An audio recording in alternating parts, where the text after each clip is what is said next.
Bienvenue sur Africa 24 pour cette nouvelle édition du Non-Stop Info. Voici les titres de l'actualité. Footballeur, sénateur et maintenant président de la République, George Weah vient d'être élu à la tête du Libéria avec 61,5% des voix contre 38,5% pour son adversaire Joseph Boakai. À l'île Maurice, l'économie enregistre de belles performances.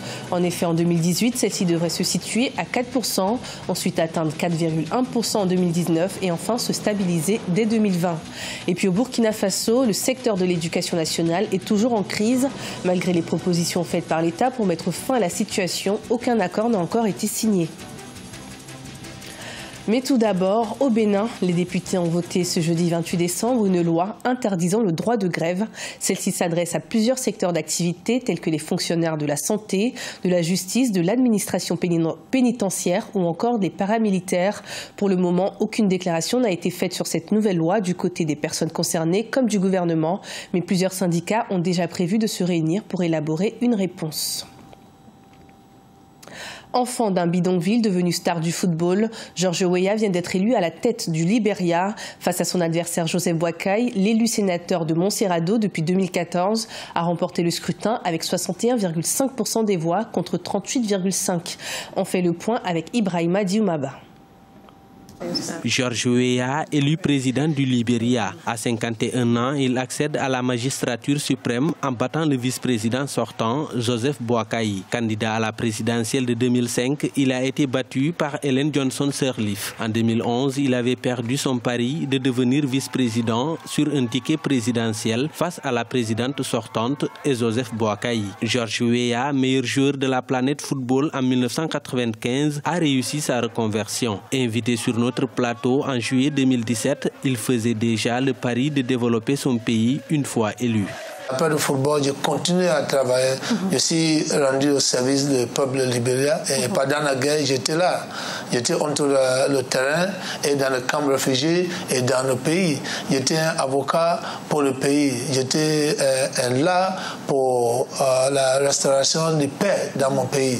Et à partir de là, j'ai été appelé par le peuple. Très populaire dans son pays, George Weah a remporté son premier mandat électif en décembre 2014. En devenant sénateur de la province de Montserrado. Seul joueur africain à avoir obtenu le ballon d'or, George Weah a depuis plus de 10 ans délaissé le football pour se lancer dans la politique. Présenté comme le plus grand joueur africain du XXe siècle par la FIFA, la star du football s'est reconverti en homme politique sous la bannière du parti du Congrès pour le changement démocratique. Quand les gens parlent de George Weah, c'est au niveau footballistique. Mais ça, je suis fier de ça parce que pour moi, le football a fait énormément de choses pour moi.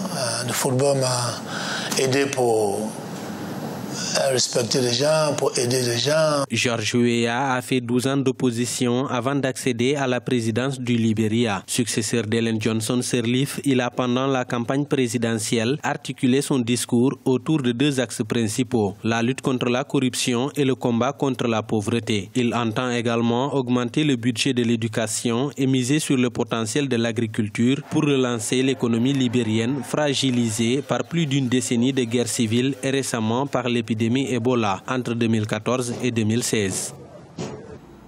Les 10 premiers mois de l'année 2017 ont été marqués par une véritable croissance des chiffres du tourisme en Afrique. Celle-ci est estimée à 8% et permet au continent d'arriver en deuxième position des régions en plus forte croissance au niveau mondial. Une croissance notamment marquée par la progression de l'Afrique du Nord qui enregistre une hausse de 13%. L'Afrique subsaharienne a quant à elle obtenu une augmentation de la fréquentation de 5%. La croissance économique de l'île Maurice s'annonce positive dans les années à venir. En effet, en 2018, celle-ci devrait se situer à plus de 4% selon les prévisions du Fonds monétaire international, à 4,1% en 2019 et enfin se stabiliser à partir de 2020. Des explications avec Deogracias Podo. Selon les derniers comptes nationaux rendus publics par Statistics Mauritius, le taux de croissance de l'économie mauricienne devrait se chiffrer à 3,9% en 2017 et franchir la barre des 4% en 2018. Ces estimations sont basées sur une progression importante de plusieurs secteurs d'activité économique dans les 12 mois à venir. Il s'agit entre autres de la construction qui devrait connaître une croissance de 9,5% en 2018 contre 7,5% en 2017. Le secteur scientifique et technique devrait croître de 5,8% comparé aux 5,3% en 2017. Le secteur touristique grimpera de 3,8% avec 1 425 000 arrivées touristiques en 2018 contre 1 360 000 en 2017. La croissance du secteur financier devrait par contre stagner à 5,5% en 2018. Quant au secteur agricole, il devrait progresser de 2% grâce à une hausse des activités agricoles non sucrières. Maurice s'est forgé une solide réputation dans sa capacité à se réinventer face à des défis. Elle en a fait la démonstration dans le secteur de la culture et de la production du sucre, dans le tourisme ou encore dans le secteur du textile. Nous n'avons aucun doute qu'elle ne puisse répéter un tel exploit à l'avenir. L'économie mauricienne est sur une pente ascendante. Avec des projets majeurs entrepris durant 2017, la plupart des secteurs économiques affichent de meilleures performances. L'année 2017 aura été surtout marquée par la bonne position de Maurice dans le classement Doing Business de la Banque mondiale. Le pays qui avait précédemment chuté de la 32e place au 49e rang a fait une remontée pour se placer au 25e rang mondial.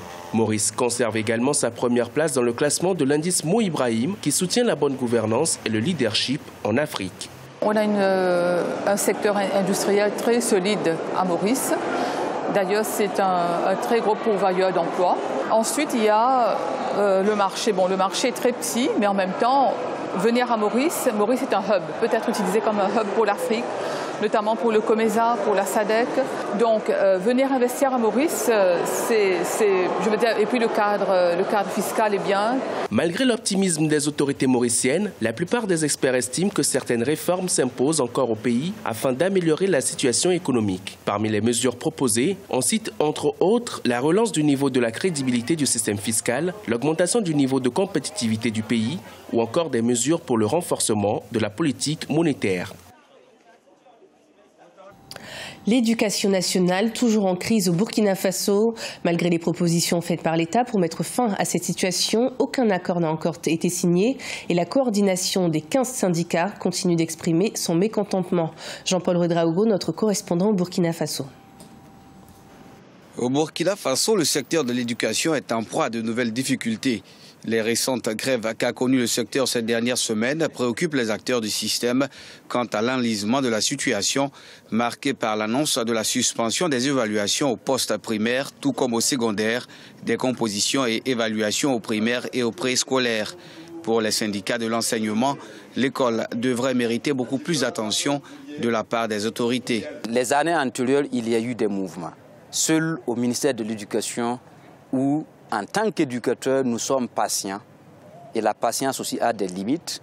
Et comme il faut aussi essayer de trouver une éducation avec des agents motivés au travail, c'est bien vrai que le salaire seul ne permet pas à l'homme de réaliser tous ces projets, mais il faut être motivé pour pouvoir produire. Une éducation certes ternie par les nombreuses réformes en attente depuis le 9 novembre 2017, date du premier préavis de grève adressé au chef de l'État. Mais du côté du gouvernement, l'on affirme être attentif aux revendications, aussi bien celles des scolaires que du corps enseignant. Pour rappel, 23 points de revendication sont contenus dans la plateforme de la coordination nationale des syndicats de l'éducation. Il s'agit entre autres de la valorisation du statut de l'enseignant, de l'amélioration de l'accès à l'éducation et des conditions de travail pour une efficacité du système éducatif.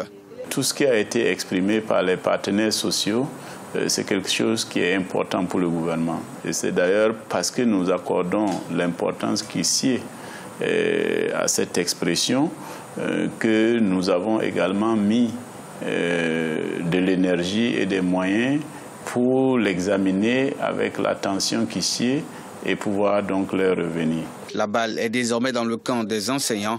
Toutefois, les autorités restent convaincues du bien fondé des revendications en cours et le ministre en charge de l'éducation dit multiplier les efforts afin de mettre un terme à la crise dès la reprise des cours prévue le 4 janvier 2018. Au Cameroun, la toute première mission d'inspection de la CAF est prévue du 11 au 23 janvier 2018. Celle-ci permettra surtout de vérifier l'avancée de la construction des infrastructures en vue de la Coupe d'Afrique des Nations de football qui aura lieu du 7 juin au 7 juillet 2019. À noter que le pays prévoit 6 stades situés dans 5 grandes villes pour accueillir les 24 équipes participantes.